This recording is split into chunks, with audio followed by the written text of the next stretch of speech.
왼쪽에 포함되는 자산부터 보시면 양가로 1번에 장기 할부 조건 등으로 매입한 감가상각자산이래요. 네, 꼭 표시를 바라보시면 법인이 해당 자산의 가액 전액을 자산으로 계상하고 사업에 사용하고 있다면 대금 청산 또는 소유권 이전 여부와 관계없이 감가상각자산에 포함한다. 이 문구가 1차에 나올 수 있어요.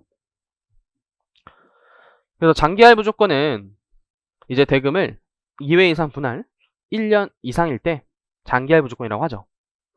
근데 그 계약이 너가 대금을 다 청산하면 소유권 이전되겠다. 이렇게 계약한 거예요. 그럼 아직 내 게 아니죠. 근데 실질은 또 내 거죠.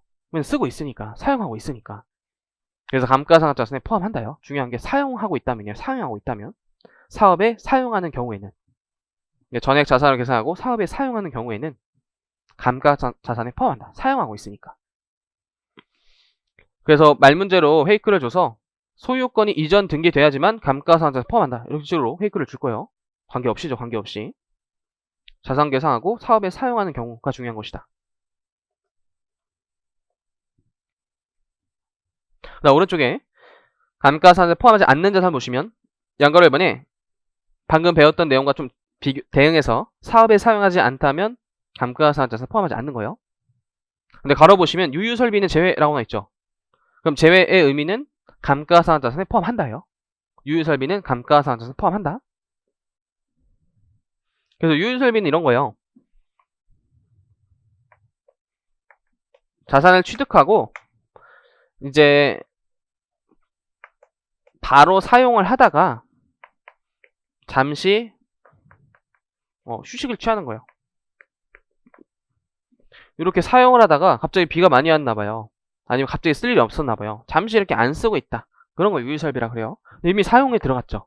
사용에 한번 들어갔으면 감가상각자산에 포함하는 거예요. 그래서 그 느낌이 중요해요. 그래서 유유설비는 원칙적으로 감가상각자산에 포함하는데 다시 주의를 좀 따라가 보세요. 좀 처음에는 헷갈리게 써져 있어요. 조문이. 사업에는 사용하고 있으나 일시적 조업 중단으로 인해서 가동하고 있지 않는 유유설비는 감가상각자산에 포함한다. 근데 그러나 유유설비에는 다음의 자산을 포함하지 않는다라고 돼 있어요. 그럼 아래 동그라미 1, 2번에 해당되는 건 감가상각자산에 포함하는 거예요? 포함하지 않는 거예요?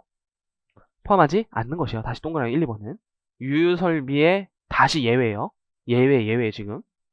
동그라미 1번 보시면 사용 중 철거를 해서 사용하지 않는데요. 철거 다 부셔서 안 쓴대요. 당연히 감가상각자산 할 필요 없어요.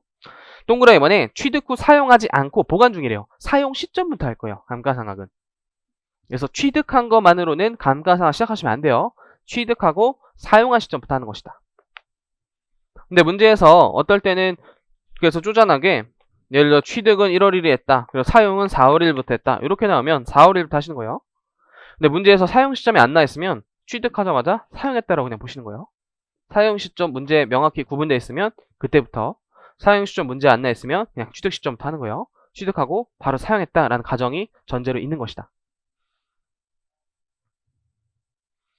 다시 오른쪽으로 올라가서 포함하지 않는 것에 양가로 2번 건설 중인 자산이요. 아직 사용을 안 하죠. 건설 중인 자산에 공터에 들어가서 몰래 술 마시고 이럴 수는 있겠지만 사업에 안 쓰죠. 사업에. 그래서 건설이 완료되고 사용된 시점부터 하는 거예요. 양가로 3번에 시간의 경과에 따라 그 가치가 감소되지 않는 것. 앞에서 배운 것 중에 하나가 토지라고 좀 적어두시고, 그 다음 서와 골동품, 미술품, 골동품 정도로만 적어두세요.